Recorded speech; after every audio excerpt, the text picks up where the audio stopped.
आमचं business model खूप सोपं आहे, टू बी व्हेरी फ्रँक. आम्ही ऍटलीस्ट शेवटी किलो विकतो, म्हणजे वजन विकतो. आम्ही नगावरती प्राणी देतच नाही at the end of the day. So त्याच्यामुळे वजनावरती विक्री करत असल्यामुळे वजन आमच्यासाठी भरपूर महत्वाचं राहतं. हिची आई आपल्याकडे आहे आणि हिची आजी सुद्धा आपल्याकडे उभी आहे. 2 किलोच्या आतलं बर्थ वेट असेल तर तो रेग्युलर त्याला 20 किलो व्हायला साधारणपणे 8-9 महिने तर मिनिमम लागतील. ते जर 2 ते 4 किलो मधला असेल तर तो 6 महिन्यात 20 किलो होतो. आणि तो जर 4 किलो बर्थ वेटचा असेल फॉर एक्झाम्पल, आणि असतात तशी पिल्लं, तर ती 4 किलो बर्थ वेटची पिल्लं 3-4 महिन्याला 20 किलोच्या वर गेलेली असतात. चारा खूप महाग पडला तर तुम्ही त्या वर्षाला लॉस दिसणार आहे, तुम्ही बंद करणार आहात. तुम्हाला प्राण्यांचं गणित नाही कळलं, तुम्हाला प्राणी नाही सांभाळता आले, मॉर्टॅलिटी होत राहिली, तुम्ही बंद करणार आहात. तुमच्याकडे प्रोडक्शन नाही झालं, तुम्ही बंद करणार. ईदचं सुद्धा सुरुवातीला काही खूप मोठं मार्केट नव्हतं. आता सुद्धा आम्ही जे ईदचे बकरे विकतो ते अदरवाईज जसं ईदचं लोकांना वाटतं की खूप मोठे मोठे बकरे घेतात, तर सगळ्या ठिकाणी तसं होत नाही. म्हणजे आता शहरी भागांमध्ये होत असेल की जिकडे लोक कॅश रिच आहेत. सध्या आमच्याकडे एक सिंधीचा ब्रीडर आहे, आम्ही कधीतरी सिरोई ब्रीडर बघतो, बिटलचे काही ब्रीडर असतात, आणि हे ब्रीडर्स आमचे चेंज होत राहतात. त्या सायकलला, त्या हिट सायकलला जे मेल अवेलेबल आहेत फार्म मध्ये, त्या मेल सोबत आम्ही ब्रीडिंग करून घेतो आणि त्यांच्यातनं पिल्लं जी येतात ती आम्ही विकतो. आमच्या प्राण्यांची काळजी आम्ही जीवापार घेऊ. ठीक आहे, म्हणजे आम्ही रात्री 12 वाजता 1 वाजता जेव्हा केव्हा गरज लागेल तेव्हा आम्ही येतो, असं आम्हाला त्याच्यात काही नसतं, कारण शेवटी आमचं पोट आहे त्या गोष्टीवर. पण कुठल्याही प्राण्यामध्ये आम्ही इमोशनली अटॅच होत नाही शक्यतोवर. आमची माणसं होतात काय काय. नमस्कार, इंडियन फार्मर एंटरप्रेन्योर्समध्ये आपले स्वागत आहे. आज आपल्याबरोबर सुमित भोसले सर आहेत. सरांचा परिचय द्यायचा म्हटलं तर आपल्या सर्वांना माहीत असेल, सरांचा कॅलिफोर्निया 30 फार्म्स हा फार्म आहे. गेल्या बऱ्याच वर्षापासून ते काम करत आहेत. शेळीपालन असेल, लेंडी खत असेल, यामध्ये मोठं काम आहे त्यांचं. सर, स्वागत आहे इंडियन फार्मर एंटरप्रेन्योर्समध्ये. थँक्यू. आपला आजचा महत्त्वाचा विषय असा आहे की बरेच जण गोट फार्मिंग करतात, पण ते सस्टेनेबल राहत नाही, किंवा एक 3 ते 4 वर्षानंतर ते गिवअप करतात, काही कारण नसतो. तर आपण इतक्या वर्षापासून करताय, बऱ्याच वर्षापासून 10-12 वर्ष झाले यामध्ये आहात. काही चॅलेंजेस येतात ह्या संपूर्ण फेजमध्ये, त्याबाबत जाणून घ्यायचे आणि त्यातून कसं ओव्हरकम करतील आणि ते त्यांचा गोट फार्म कसं लॉंग टर्मसाठी चालवतील आणि ते प्रॉफिटमध्ये राहील. बरोबर, हा महत्त्वाचा विषय आहे. तर काय सांगाल, आपल्याला गोट फार्ममध्ये जर सर्व्हाइव्ह करायचं असेल तर कोणते मेन पॉईंट्स आहेत यामध्ये? सर्वात पहिलं तर म्हणजे तू म्हणलास असं, आम्हाला आता जवळपास 15 वर्ष होत आली. बरोबर, 3 ते 4 वर्षानंतर शक्यतोवर बंद होत नाहीत. आणि ह्या सगळ्या मागचं बेसिक एवढंच आहे की आता शेळीपालनाला लोकांनी हलक्यात घेणं बंद केलं पाहिजे. ओके. प्रॉब्लेम काय होतो की हे बरेचसे जण ह्याला खूप सोपं काम आहे, सोपं आहे, आम्ही करतो म्हणजे सोपंच आहे, असं नाही की काही रॉकेट सायन्स नाही आहे मुळात. पण शेवटी तुम्हाला जर त्याच्यातनं योग्य प्रकारे पैसे कमवायचे असेल किंवा योग्य प्रकारे इन्कम तयार करायचं असेल, रेव्हेन्यू जनरेट करायचं असेल, तर त्याला एका प्रॉपर व्यवसायासारखं बघितलं पाहिजे. म्हणजे जसं एखादा तुम्ही दुसरा बिझनेस कराल, एक साधं जरी तुम्ही टपरी जरी घातलात तरी तुम्ही बसून व्यवस्थित त्या टपरी बनवण्याची किंमत किती लागणार आहे ते काढणार आहात. तुम्हाला दर महिन्याला त्या टपरीचं काही भाडं द्यावं लागत असेल जागेला तर ते काढणार आहात. तुम्ही माल किती भरणार आहात ते काढणार आहात. कुठल्या सीझनला काय माल भरायचा ते काढणार आहे. तर ते अगदी छोट्या कामाला जर आपण तसं करणार असू तर हे तर बऱ्यापैकी मोठं काम राहतं एका पॉईंट नंतर. सो त्याच्यामुळे ह्याच्यामध्ये नियोजन इज द की. म्हणजे नियोजन जर व्यवस्थित असेल, आणि मग त्यात नियोजन बऱ्याच गोष्टींचं, सर्वात मेन चाऱ्याचं नियोजन आलं. कारण जे काय आम्ही बघतोय त्याच्यामध्ये आता किमती ज्या प्रकारे वाढत चालल्यात सगळ्या गोष्टींच्या, त्याच्यामध्ये चारा मॅनेज करणं, म्हणजे तुम्हाला प्राणी तर ठेवलं आहे, प्राणी ठेवल्यावर त्याला खायला घालायचं आहे म्हणून कुठल्याही ज्या वाटेल त्या किमतीला मटेरियल मिळतं आहे खाद्याचं, ते आपल्याला घ्यावं लागतं आहे. आणि मग ते आपण जर घालून मग ते गणित बसणार नसेल तर परत प्रॉब्लेम होणार. आणि मग त्याच्यासाठी जेवढं चोख नियोजन कराल तेवढं तुम्हाला सर्व्हाइव्ह करणं सोपं राहतं. सेम गोज फॉर विक्री ऑल्सो. विक्री पण होते, आता आपण मगाशी डिस्कस करतो त्याच्यामध्ये तेच म्हटलं की विक्री चालू राहते, पण त्याच्यातनं पण कधी विक्री होते, कधी विक्री नाही होणार आहे, विक्री नाही होणार असेल तर प्राण्यांची संख्या कमी ठेवायची आहे का, मग हे सगळे जे कॉल्स आहेत, हे सगळे जे डिसिजन्स आहेत, हे तुम्हाला नियोजनाच्या बेसिसवरतीच घेता येतील.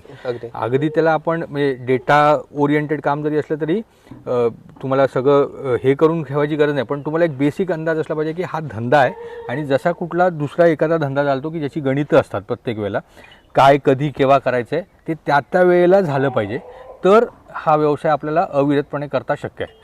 अदरवाईज प्रत्येक वेळेला त्याच्यामध्ये तेच होतं की म्हणजे ह्याच्यातली कुठली एक लिंक तुटली म्हणजे तुम्हाला चारा खूप महाग पडला तर तुम्ही त्या वर्षाला लॉस दिसणार आहे, तुम्ही बंद करणार आहात. तुम्हाला प्राण्यांचं गणित नाही कळलं, तुम्हाला प्राणी नाही सांभाळता आले, मॉर्टॅलिटी होत राहिली, तुम्ही बंद करणार आहात.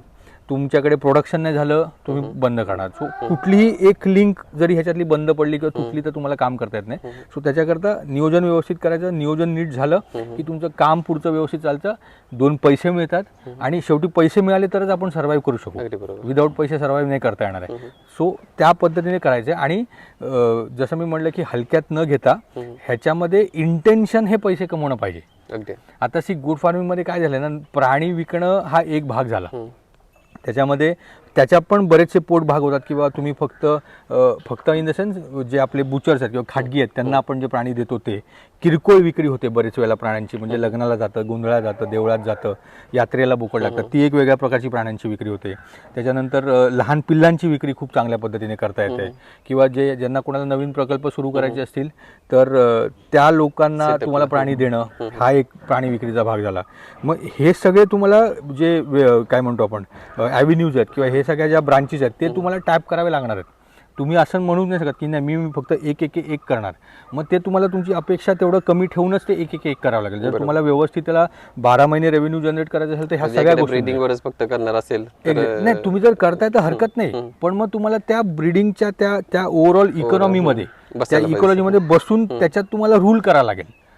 शेवटी रेव्हेन्यू जनरेशन, तुम्हाला ते इन्कम सोर्स जनरेट झाले पाहिजे. हा, revenue generation is the most important thing. आणि मग ते करण्यासाठी जे काय करावं लागेल ते करायला पाहिजे. त्याच्यानंतर झालं लेंडीची विक्री झाली. मग लेंडीमध्ये पण आता ऑब्व्हियसली ते सगळ्या ठिकाणी, जसं आता मी म्हणतो आम्ही 12 रुपये केजीला लेंडी विकतो, तर आम्ही का विकतो, तर आमच्याकडे नारळ बागवाले आहेत, आंबा बागवाले आहेत, पोफळी बागवाले आहेत किंवा काजू बागवाले आहेत. तर हे बऱ्यापैकी म्हणजे 100, 200, 300 झाडं असतात एका माणसाची, आणि तशी ती इकॉनॉमी आमच्याकडे खूप आहे. आता आपण इतक्या वर्षापासून करतोय, मग बरेच फेजेस असे होत गेले असतील की पहिल्यांदा तुम्ही फक्त कटिंग मार्केट टार्गेट केलं, परत अजून वेगळं मार्केट, परत अजून वेगळं, अशा किती इन्कम सोर्स किंवा रेव्हेन्यूचे जे आपण हे म्हणतो वेज, ते कशा जनरेट झाल्या तुमच्या? म्हणजे आम्ही मुळात कधीच असं मी सुरुवातीपासून एका विषयासाठी करायचं असं नव्हतं, कारण त्यावेळेला माझ्याकडे ऑप्शन पण नव्हतं. जेव्हा मी सुरू केलं जवळपास 13-14 वर्षापूर्वी, त्यावेळेला जे 10 प्राण्या घेतलेले, 10 प्राण्यांना जे काय ती स्टोरी सगळ्यांना माहिती आहे, 6 गेले वगैरे जे काय असेल ते, सुरुवातीच्या ज्या चुका व्हायच्या त्या चुका आमच्याकडनं पण झाल्या. पण त्याच्यामध्ये त्यावेळेला तसे ऑप्शन्सच नव्हते की मी फक्त एवढ्यालाच देणार, कारण जनरली प्रोडक्शनच कमी होतं, कारण कमी प्राण्यांनीच होय. आणि हे गोट फार्मिंगचं गणितच आहे की तुम्हाला अदरवाईज आपण जसं मी मगाशी म्हटलं की ह्याला तुम्ही धंदा म्हणून बघा किंवा बिझनेस म्हणून बघा, आणि कुठल्याही बिझनेसचं असतं की स्केलिंग झालं पाहिजे, व्हॉल्यूम मोठा झाला पाहिजे. पण गोट फार्मिंगमध्ये त्याच्या अगदी उलट आहे की तुम्ही उगाच मोठ्या व्हॉल्यूममध्ये जाऊन नुकसानात जाऊ शकता, कारण शेवटी आपण जिवंत गोष्ट सांभाळणार आहोत. सो त्याच्यामुळे तो एक कॅच येतो गोट फार्मिंगमध्ये सुरुवातीलाच, की आपल्याला व्हॉल्यूम करायचं आहे का आपलं म्हणजे आपण किती सांभाळू शकतो हे बघायचं आहे. तर आता ओव्हर द इयर्स मी लोकांना तेच सांगतो की तुम्ही पहिला तुमचा कम्फर्ट बघा, तुम्ही कम्फर्टेबली किती सांभाळू शकता, आणि मग नंतर इकॉनॉमिक वायबिलिटी किंवा इकॉनॉमिक फिजिबिलिटीला प्रायोरिटाईज करा. ते झालं. हां, तर तू जे विचारत होतास की ज्याच्यामध्ये रेव्हेन्यू सोर्सेस कसे चेंज होत गेले, तर मी म्हटलं तसं आपल्याकडे सुरुवातीपासून आपण एका गोष्टीवरती कॉन्सन्ट्रेट केलं किंवा एकच गोष्ट करायची असं कधी ठरवलं नव्हतं. जी ऑपॉर्च्युनिटी आली, जसं मी म्हटलं एखादा खाटीक आमच्याकडे मागायला आला, पण मग आमच्या रेटला परवडत असेल, आमच्या प्रोडक्शन कॉस्टला परवडत असेल तर त्यांना आम्ही नक्की देतो. पण आता ते खाडग्यांची गणित आपल्याकडे जराशी वेगळी आहेत, ठीक आहे, किंवा दुकानवाल्यांची गणित तर ती पुढे ओघाने येतातच. त्याच्यानंतर किरकोळमध्ये आपल्याला बऱ्यापैकी जमतं, मग आम्ही किरकोळ विक्री करत राहिलो लोकांना. म्हणजे जसं मी म्हटलं की देवाला लागतात, लग्नाला लागतात, गोंधळाला लागतात, यात्रेला लागतात, तर त्या पद्धतीने विक्री करत राहिलो. हळूहळू जशी आमची संख्या वाढत गेली, आमचं काम कंटिन्युअसली चालू राहिल्यामध्ये आमचं नावही चांगलं झालं, मग लोकांचा आमच्यावरती विश्वास बसायला लागला, मग लोक आमच्याकडे पिल्लं घ्यायला यायला सुरुवात करायला लागली. मग हे ते असं ग्रॅज्युअल स्टेप्स चेंज होत गेले. ईदचं सुद्धा सुरुवातीला काही खूप मोठं मार्केट नव्हतं. आता सुद्धा आम्ही जे ईदचे बकरे विकतो ते अदरवाईज जसं ईदचं लोकांना वाटतं की खूप मोठे मोठे बकरे घेतात, तर सगळ्या ठिकाणी तसं होत नाही. म्हणजे आता शहरी भागांमध्ये होत असेल की जिकडे लोक कॅश रिच आहेत, आम्ही त्यातल्या त्यात रुरल भागात होतो. आमच्या इथे ॲव्हरेज 40-45 किलोचेच बकरे घेतले जातात, आणि तीच इकॉनॉमी आहे ईदची आमच्याकडे. तर मग आम्ही ते आता बाईंग कपॅसिटी वेगळी असते, प्रत्येक ठिकाणची बाईंग कपॅसिटी, म्हणजे रत्नागिरीची वेगळी, मुंबईची वेगळी, सिंधुदुर्गाची वेगळी. आणि जो रेटनं आपण विकतो तो रेट वेगळा वेगळा राहतो का, ईदला वेगळा किंवा बाकी ठिकाणी? हो, ते त्या शेवटी बघा, मी म्हणलं असं मी ह्याच्याकडे व्यवसाय म्हणून बघतो. मग मी एखादी गोष्ट विकताना त्या गोष्टी मागे माझा किती खर्च झालाय आणि त्याच्यावरती एक 10%, एखाद्या 20%, प्राण्यावरती किती खर्च 25%, झाला त्याच्यावर ते त्या हिशोबाने input आपल्याला cost आलंच असतो. पाहिजे. सो त्यामुळे ईदच्या वेळेला काय होतं, ईदच्या वेळेला खरेदी महाग असते, कारण ते काय आम्ही बकरे तयार केलेले नसतात. आम्ही सुद्धा कुठेतरी जाऊन खरेदी करून आणलेले असतात, एकत्र उभे करतो आणि मग तो विकतो. मग ती जी खरेदी झाली आहे त्या खरेदीच्या वरतीच आपला माल गेला पाहिजे, त्या रेटने विकतो. प्रोडक्शन जे आमच्याकडे होतं मग त्याच्यामध्ये क्वालिटी बेसिसवरती आम्ही त्याचे रेट वेगवेगळे ठेवलेले असतात. बाकी जे काही किरकोळ विक्री होते डिपेंडिंग ऑन द क्वांटिटी, काही लोक 1 बकरा घ्यायला येतात, काही लोक 10 बकरे मागतात, त्याच्यात पण रेट वेगवेगळे राहतात आणि त्या ह्याच्यातनं चालतं. फक्त त्या वेळेला मला माझं प्रोडक्शन कॉस्ट माहिती पाहिजे, माझा त्या गोष्टीवरती किती खर्च झाला हे माहिती पाहिजे, त्या नुकसानीत हिशोबाने नाही मी जायचं विकतो. फक्त. हां. तरी इन जनरल आता जसं एक सेट रेट आपण म्हणू शकतो की काय पिल्लांचा एक सेट रेट आहे, किरकोळ बोकडांचा एक सेट रेट आहे, ईदचा एक आता 600-650 रुपये आम्ही प्राणी विकले तर तो एक सेट रेट आहे, ते होतं. पण ते पुढे पुढे हा मागे होत व्हॅरी असतं. होऊ शकतो, पण तुमच्या इथे वेगळा, बाकी ठिकाणी वेगळा, ऍब्सोल्युटली होतो. आणि तो झाला पाहिजे. होतोच, कारण आता जसं आम्ही ह्या वर्षी 600ला प्राणी विकले, गोव्यामध्ये इकडनं 50-60 किलोमीटरच्या पुढे 650-675 रुपये रेट चालू होते. काही लोकांनी 700 रुपयाला प्राणी विकले. मुंबईत तर ह्या वर्षी 800-850 रेट चालू होते देवनार बाजारात. म्हणजे लोक अगदी कंटाळलेले, जाऊन जाऊन काय मिळत नाही, व्यापारी प्राणी द्यायला तयार नाहीये, अशा सगळे न्यूज आपण बघत होतो सगळे. त्या ह्याच्यामध्ये रेट तर चेंज होतातच ना जागा जागानुसार. अगदी बरोबर. आता बऱ्याच वेळा असं होतं की कोण जॉब करतोय, त्यालाही शेळी पालन करायचंय, त्याला जोडधंदा म्हणून करायचंय, कोण शेती करतोय त्याला जोडधंदा म्हणून करायचंय, बरोबर. आणि कोण असा असेल जो फक्त त्याला शेळी पालन म्हणून करायचंय. मग ह्यामध्ये बऱ्याच वेळा असं होतं की जो जोडधंदा म्हणून करतोय तो बंद पडण्याची शक्यता असते, किंवा जो फक्त शेळी पालन म्हणून करतोय तो चालू शकतो व्यवस्थितपणे. मग ह्या काही आपल्याला केसेस आलेत किंवा आपला अनुभव नाही, कसे आता आहेत? कसं आहे ह्याच्यामध्ये मी जे मगाशी इंटेंटचा जो मुद्दा सांगितला ना, तो मुद्दा ह्याच्यामध्ये गरजेचा होऊन जातो. गरजेचा होऊन जातो in the sense, जर तुम्हाला साईड बिझनेस म्हणूनच करायचा आहे तर तो साईड बिझनेस म्हणूनच झाला पाहिजे. साईड बिझनेसचा अर्थ काय असतो की साईड बिझनेसमध्ये तुम्ही कमी वेळ देऊ शकता, बरोबर. कमी वेळ देणार आहात आणि त्या दिलेल्या वेळेनुसारच तुम्हाला त्याच्यातनं रेव्हेन्यू जनरेट होणार आहे. बरोबर. म्हणजे असं कधीच होत नाही की तुम्ही वेळ कमी देताय आणि तुम्हाला उत्पन्न खूप मिळतंय, असं कुठे नाहीये. म्हणजे लॉजिकली पॉसिबल. साईड बिझनेसला तुम्हाला काउंट कमी पाहिजे. एक्झॅक्टली. साईड बिझनेसमध्ये तुमची प्राण्यांची संख्या कमी राहणार आणि ती लिमिटेड असते आणि ती तेवढीच असली पाहिजे. गल्लत कुठे होते की मी साईड बिझनेस म्हणून सुरू केलं, ठीक आहे, आणि मी चोख नियोजन, चांगलं काम केलं, व्यवस्थित सगळं चालू आहे, पण प्राण्यांची संख्या पण कमी आहे, तोही बेनिफिशियल पार्ट राहतो. आणि मग कमी प्राणी, काम चांगलं चाललंय, नियोजन चांगलं आहे, त्याच्यामुळे तुम्हाला चांगला रिझल्ट मिळतो, ठीक आहे. आणि मग आपल्याला ग्रीड होते किंवा आपण म्हणतो लालच होतंय की मला आता वाढवलं पाहिजे, ठीक आहे. मग आपण वाढवतो आणि मग वाढवल्यानंतर आपण सुरू केलेलं साईड बिझनेस म्हणून, पण जर मी त्याला व्यवस्थितपणे व्यवसाय वाढवण्याच्या दृष्टिकोनातनं माझा वेळ नाही वाढवला, नोकरी तर मी सोडली नाही ना, तिकडे गल्लत होते. मग काय होतं की माझं आधी चाललं होतं आणि प्लस प्राण्यांची संख्या वाढली, 5 वरनं आपण 10 किंवा 50 वरती आलो, मग ती जी प्राण्यांची संख्या वाढलेली आहे त्याचं नियोजन नीट नाही झालं आणि मग ते अंगाशी येतं किंवा थोडंसं जड जायला लागतं, तिकडे अडचण होते. चाललेलं ते पण ह्यामध्ये फसण्याची शक्यता. एक्झॅक्टली. सो साईड बिझनेस म्हणून जर सुरू करताय तर ते अविरतपणे, म्हणजे कॉन्शियसली साईड बिझनेस म्हणूनच चालू राहायला पाहिजे. ज्या दिवशी तुम्हाला ते वाढवायचंय त्या दिवशी तुम्ही त्या गोष्टीमध्ये घालणारा वेळ किंवा देणारा वेळ हाही वाढला पाहिजे. आणि मग तो वेळ, आणि मग त्याच्यात काय होतं ना की जेव्हा आता आम्ही तर जनरली सांगतो की जेव्हा आमच्याकडनं 5 किंवा 2 प्राणी घेऊन जातात त्या प्राण्यांची क्वालिटी आमच्याकडे त्याच्याच लेवलची बाकीचे जे प्राणी राहतात, 6 महिन्यानंतर ते जे 2 किंवा 5 घेऊन गेले त्यांचे आमच्यापेक्षा खूप चांगले दिसणार आहेत प्राणी, कारण ते 2 किंवा 5च सांभाळले जातात. त्यामुळे त्यांना खाणं पिणं खूप चांगलं मिळतंय, सगळी व्यवस्था खूप चांगली होते, आणि ज्याला आपण क्वांटिटीमध्ये पाहतो तर ती सगळी गणितं आपल्याला बघावी लागतात. सो ते बघता जर तुम्ही क्वांटिटी वाढवत असाल तर तुमचं नियोजनही वाढलं पाहिजे, आणि ते जर नाही वाढलं तर मग प्रॉब्लेम होतो. बरोबर.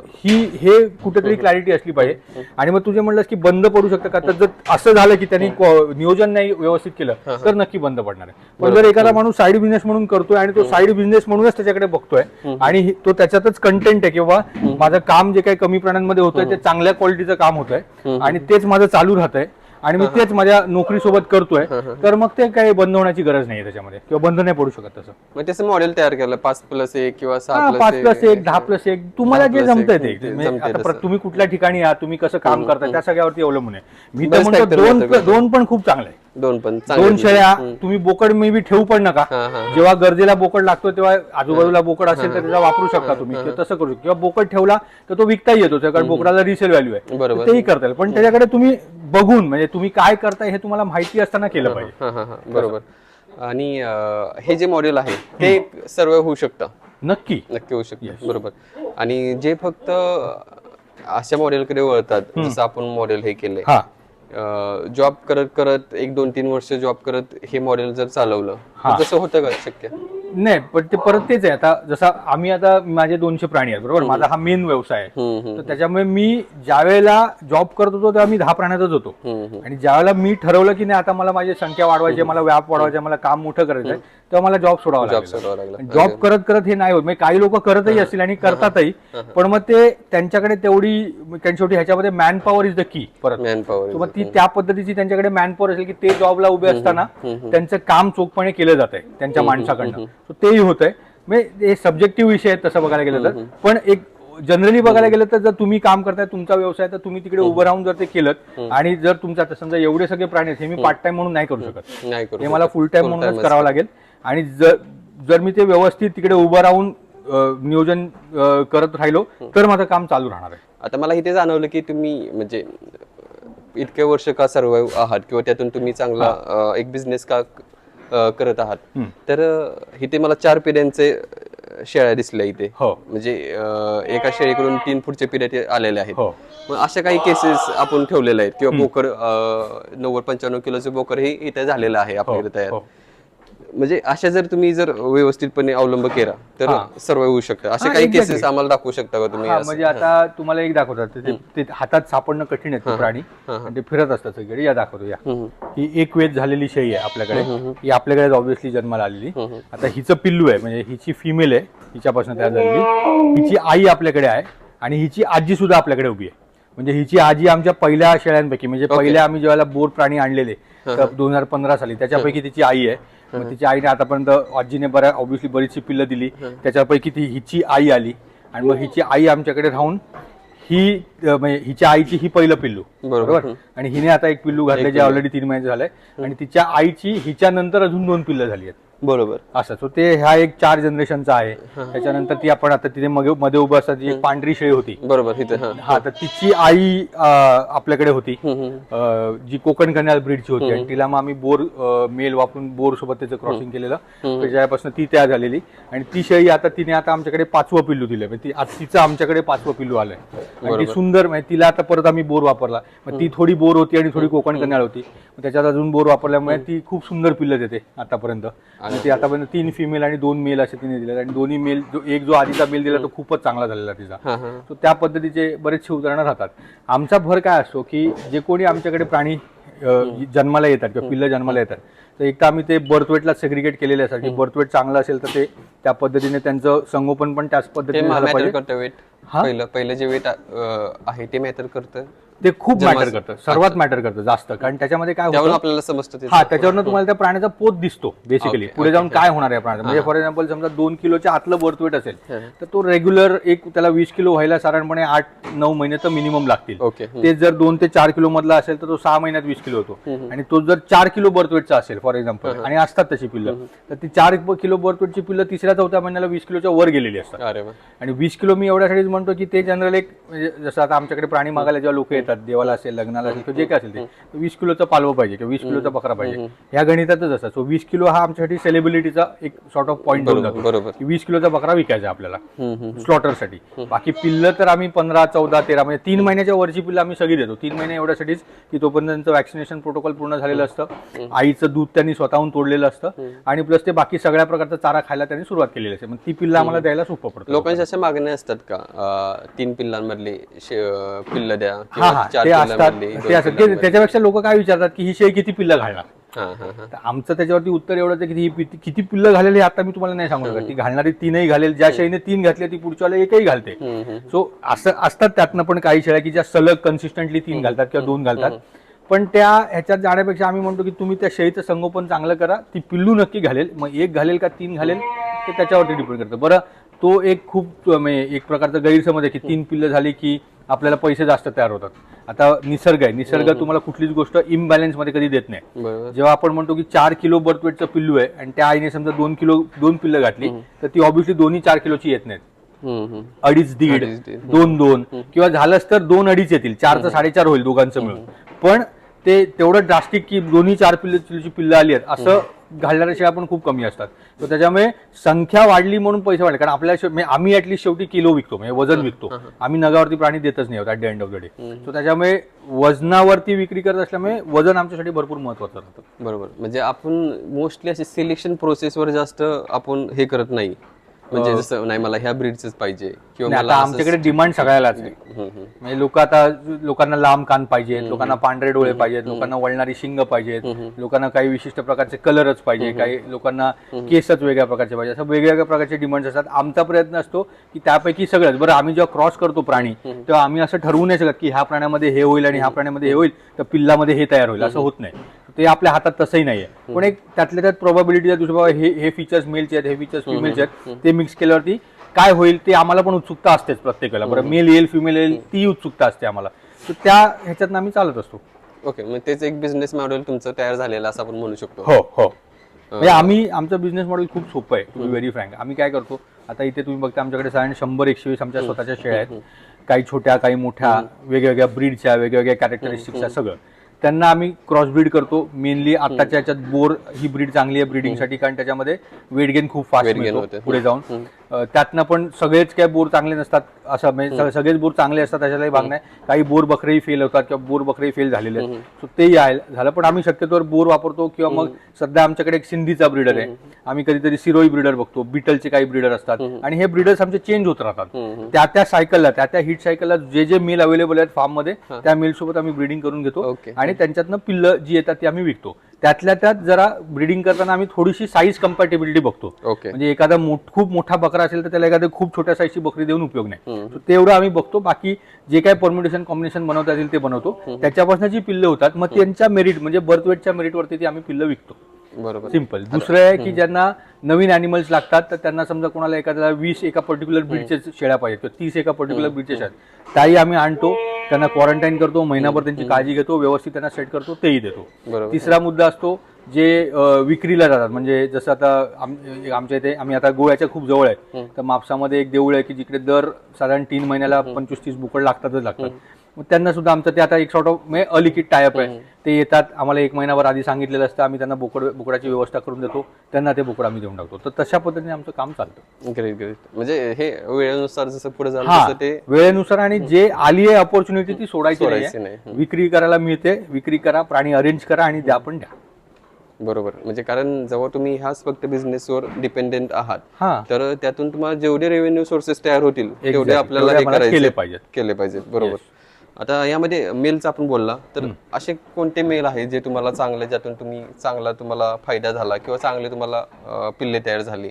आता एक उभा आहे आपल्या फार्म मध्ये, तो सिंधीचा जो मेल आहे आपण मगाशी बघितला, तर तो खूप चांगला मेल आहे. त्याच्यापासून खूप चांगली पिल्लं आली. बरं, त्या टाईपचा मेल आमच्या एरियामध्ये जवळपास कोणाकडे नाहीये एवढं आम्हाला माहिती आहे. सो त्याच्यापासून तयार झालेली पिल्लांचं खूप उत्सुकता. आता ह्या मागच्या दिवशी जी कुर्बानीची ईद झाली, बरीचशी त्याचीच पिल्लं होती की जी लोकांनी आमच्याकडनं खरेदी करून गेलेली, आणि मग ती जेव्हा मोठी झाली आणि ती इतर लोकांनी बघितली तर त्यामुळे ती आता एक्साइटमेंट लोकांमध्ये तयार झालेली की बा हा एक चांगला मेल आहे याची. मग आता तसंच झालं की ईद झाली आणि ईद नंतर आमच्याकडे नाही म्हणलं तर बस 20-25 कॉल येऊन गेले की आम्हाला त्याची पिल्लं पाहिजे. सो तसा एक तो मेल आहे. एक आमच्याकडे आमचंच एक पिल्लू होतं की आमच्या फेसबुक चॅनलवरती बऱ्याच लोकांनी बघितलं पण असेल. तो त्याचा जन्म पण मला आठवतो, 12 सप्टेंबर 2021 रात्री 8 वाजता माझ्या समोरच झालेलं. आणि मग तो चांगला मेल तयार झाला. तो जवळपास 95 kg टच झालेला. ते म्हणजे एक मोठे हे म्हणू शकतो तुमचं, काय म्हणतात त्याला, जे आपण तुम्ही कष्ट केलेलं आहे किंवा त्याच्यामध्ये अर्धे कष्ट माझे होते. अर्धे कष्ट म्हणजे की आम्ही ऑलरेडी तो बकरा विकलेला लहान असताना. म्हणजे तो 140व्या दिवशी 23 किलो जातो. तर आमच्या इकडे नांदोस म्हणून गाव आहे, तिकडे काही एक विशाल म्हणून मुलगा, विशाल बांदेकर, तो त्याला घेऊन गेलेला. त्यांनी त्याच्यावरती खूप चांगलं काम केलं. नंतर 1-1.5 वर्ष झाल्यावरती त्याला तो विकायचा होता. मग मी त्याच्याकडनं तो घेतला आणि मी आमच्याकडे ठेवलेला आणि मग त्याचं आम्ही काम केलं. मग तोही चांगला मेल आहे, त्याची खूप चांगली पिल्लं तयार झालेली.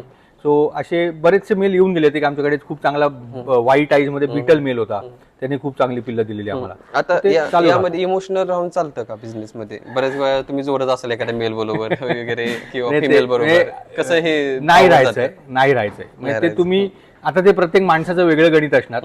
मला जमतंय थोडंसं इमोशनली डिटॅच राहायला, कारण आमच्या प्राण्यांची काळजी आम्ही जीवापार घेऊ. ठीक आहे. म्हणजे आम्ही रात्री 12 वाजता 1 वाजता जेव्हा केव्हा गरज लागेल तेव्हा आम्ही येतो, असं आम्हाला त्याच्यात काही नसतं, कारण शेवटी आमचं पोट आहे त्या गोष्टीवर.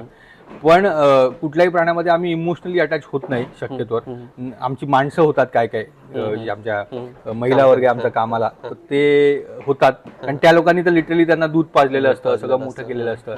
पण त्यांनाही माहिती आहे की शेवटी हे काम आहे आणि त्या कामातनं ते प्राणी विकूनच पैसे मिळणार आहेत. आम्ही त्या अँगलमध्ये जातच नाही, टू बी व्हेरी फ्रँक. कधी तो विचार पण नाही आम्ही करत, कारण आपल्याला काम करायचंय, प्राणी चांगले तयार करायचे. तो आनंद असतो की आपण चांगले प्राणी कोणाला तरी देतोय, आपल्याकडनं कोणतरी चांगलं प्राणी घेऊन जाणार आणि ते काम करतात. हा सोशल मीडियावरती हा विषय खूप येतो, म्हणजे आमच्या पोस्टवरती लिहिलं जातं की हे का, म्हणजे शेवटी ह्या प्राण्यांना मारलंच जाणार आहे. तो विषय खूप वेगळा आहे. आणि माझं असं म्हणणं आहे की हे काम इतक्या वर्षापासून, म्हणजे शतकांपासून होत आलंय, म्हणून आपण जे आपण लहानपणापासून शतकापासून होत आलंय. जेव्हा केव्हा माणसाला कळलं की काही प्राणी आपण डोमेस्टिक करू शकतो किंवा पाळू शकतो, तेव्हापासून शेळी किंवा मेंढ्या पाळल्या जात आहेत. आणि ते एक चक्र आहे. ह्यावरती बऱ्याच लोकांची पोटं अवलंबून आहेत, खूप मोठी इकॉनॉमी अवलंबून आहे याच्यावरती. म्हणजे आम्ही फक्त प्राणी पाळतो आणि प्राणी विकतो म्हणून नाही, तर ज्यांच्याकडनं आम्ही प्राणी कुठून तरी जाऊन घेऊन येतो, कधी कधी जे कोणी ह्याच्यासाठी चारा पिकवतात, सुक्या चाऱ्याची जी काही इकॉनॉमी तयार झाली आपल्या भारतामध्ये, तर ते खूप मोठं गणित आहे ह्याच्यावर. आणि यामध्ये काय होतं, जो पुढे विकणारा आहे तोच दिसतो. एक्झॅक्टली आपल्यासारखे जे आम्ही प्रोडक्शन करतोय किंवा दिसत नाही लोकांना. एक्झॅक्टली. यामध्ये कसं होतं, फक्त जो टार्गेट कोण होतो, जो पुढे विकणारा आहे तो टार्गेट होतो. पण आपल्यासारखे जे ग्रामीण भागातून ज्यांच्याकडून सर्वाइव्ह होतो, ज्यांच्यामुळे आपण तो दिसत नाही. एक्झॅक्टली. आणि ते खूप आहे, म्हणजे त्यात आता खूप, मग तो जाऊ देतो, वेगळ्या लेवलला तो विषय निघून जातो. पण इन जनरल ऍटलिस्ट मी तरी ऍटलिस्ट इमोशनल होत नाही शक्यतोवर गोष्टींमध्ये, कारण आपलं पोट त्याच्यावरती, कारण ते नाही केलं तर आपल्याला त्यातनं पैसे नाही येणार. आणि मी मगाचपासून म्हणतो की पैसेच खूप महत्वाचे त्या सगळ्या कामासाठी. आता तुम्ही लेंडी खर्च पण प्रोडक्शन घेताय, ते थोडंसं आपण हे करूया. म्हणजे यामध्ये कसं मॉडेल कधीपासून चालू केलं आपण लेंडी खर्च? आम्ही प्रोडक्शन घेतो, म्हणजे लेंडी खत तसंही तयार होतं. आम्ही प्रोडक्शन घेतो कारण शेळीपालनात लेंडी हा एक अविभाज्य घटक आहे. फक्त आम्ही त्याचं चांगल्या प्रकारे प्रेझेंटेशन करतोय असं मी म्हणतो. म्हणजे आता लेंडी ऍक्च्युली जर आपण बघायला गेलं तर हे खत आहे, बरोबर. तर जैविक खत आहे, ऑर्गॅनिक मॅन्युअर आपण त्याला म्हणतो. आणि मग त्याच्यामध्ये कशाच्या बरोबर वापरलं गेलं पाहिजे, की कशासोबत त्याची कॉम्पिटिशन आहे. तर गांडूळ खतासोबत कॉम्पिटिशन आहे की जे सर्रासपणे वापरलं जातं, किंवा शेणखताबरोबर त्याची कॉम्पिटिशन आहे की जे सर्रास वापरलं जातं. तर मग आम्ही काय केलं की आम्ही त्याच्यामध्ये प्रॅक्टिकली म्हणजे शेणखत किती खराब आहे सांगण्यापेक्षा, किंवा गांडूळ खत किती खराब आहे सांगण्यापेक्षा, की ते जे नाही आहे ते पण चांगलंच आहे, पण लेंडी खत त्याच्यापेक्षा किती बेटर आहे हे आम्ही सांगण्याचा प्रयत्न केला. आणि ते कसं बेटर आहे, तर त्याच्यामध्ये नत्राचं प्रमाण जास्त येतं, त्याच्यामध्ये पलाशाचं प्रमाण जास्त येतं लेंडीमध्ये, बरोबर. सो ते सगळं बघता ह्या सगळ्या गोष्टी आम्ही लोकांना सांगायला गेलो. नत्र जास्त असून काय फायदा होणार आहे, पलाश जास्त असून काय फायदा होणार आहे, ते जे आम्ही लोकांना सांगायला सुरुवात केली. आणि ह्याच्याबरोबर आम्ही मेनली जे कोणी आमच्याकडनं खत घेऊन गेलं तर त्यांना त्याचा काय एक्सपिरियन्स आला, त्यांना रिझल्ट आला का नाही, त्यांना खत घातल्यामुळे काय फायदा झाला जे आदल्या वर्षी नव्हतं झालेलं, किंवा लेंडी खताच्या आधी त्यांना काय रिझल्ट यायचा, लेंडी खत वापरल्यानंतर त्यांना काय रिझल्ट आला, या सगळ्या गोष्टींचं डॉक्युमेंटेशन करून ते आम्ही आमच्या कस्टमर समोर ठेवत गेलो. आणि त्या दृष्टीने त्याचा रिझल्ट असल्यामुळे लोकांना ते कळत गेलं आणि त्या पद्धतीने लोक वापरतात. आपल्याला बघून पडलेले असते. आता हे एक फॉर्मॅट झालं, म्हणजे आम्ही लेंडी 3 प्रकारे विकतो. म्हणजे मी म्हणलं की चांगलं प्रेझेंटेशन, त्याचा पण हा भाग आहे की जसं आता शहरी भागामध्ये लोकांकडे कुंड्या असतात, बरोबर. लोकांना फुलासाठी लोक कुंड्या लावतात, पण त्या कुंड्यांमध्ये ही अख्खीची अख्खी लेंडी टाकून काही उपयोग नाही. तर मग त्याच्यासाठी आम्ही त्याची पावडर तयार केली. पावडर आहे बघायला आता? पावडर हो आहे, मी तुम्हाला दाखवतो. पावडर केलेलीच आहे, इकडे दाखवतो. म्हणजे ही जी आहे लेंडी डायरेक्टली आहे ती अशीच्या अशी त्याला आपण पावडर करतो, किंवा डायरेक्टली लेंडी जाते.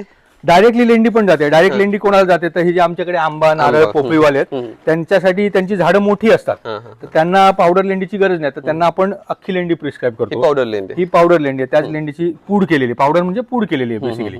तर ही अशी पावडर, मग हे आता हे मोठं पॅकिंग जाते, कारण काही घरवाले असतात ज्यांच्याकडे 10-12 झाड आहेत, मग ते म्हणतात आम्हाला पावडरच द्या, मग त्यांना आम्ही पावडर करून देतो 100-200 किलो. नाहीतर मग लेंडीचं ऍक्च्युअल पॅकिंग आम्ही 1 किलोच करतो, लेंडीचं मोठं पॅकिंग शक्यतोवर करत नाही. आणि मग ते 1 kgचं पॅकिंग पॅन इंडिया आमचं आता जातं, की बाबा कसं विकतो आपण. 1 किलोचं पॅकेट विथ होम डिलिव्हरी, म्हणजे डोर डिलिव्हरी होते त्याची, ते 150 रुपीजला आम्ही देतो.